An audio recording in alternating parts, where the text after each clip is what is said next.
எனக்கு இருக்கிறது ஒரே ஒரு பையன்தான், என்னை விட்டுட்டு போயிட்டான்.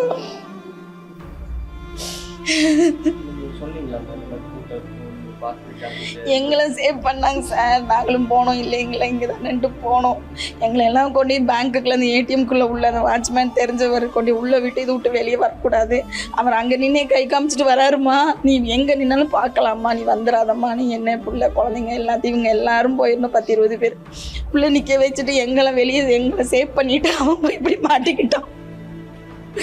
சொல்லிகிட்டே போகிறான், பிள்ளைங்களுக்கு ஏதாவது ஒன்று உன்னையும் உன் பிள்ளையும் நான் கொன்றுவேன், பத்திரமா இருக்கணுமா, இதுக்குள்ளேயே இருக்கணும், நீ வெளியே வரக்கூடாது. அப்புறம் பார்த்தா அவர் நிற்கவே இல்லை மேலே. என்னடா மேலே நிற்கவே இல்லை இன்னும். சரி வானு கூட்டம் அதிகமாகும், நாங்கள் வந்துட்டோம். எங்கள் மருமகனோட பர்ஸ் யாரோ தூக்கிட்டாங்க. அவர் பணம் போனாலும் பரவாயில்ல, கூட்டத்துக்குள்ளே பணம் போனால் பரவாயில்ல, எவ்வளோ கார்டு இருக்குன்னு நாங்கள் டார்ச் அடிச்சுட்டே பணத்தை எடுத்துகிட்டு பர்ஸை போட்டிருப்பானுங்கன்ட்டு டார்ச் அடிச்சுட்டே அச்சய ஆஸ்பத்திரி வரைக்கும் போனோம்.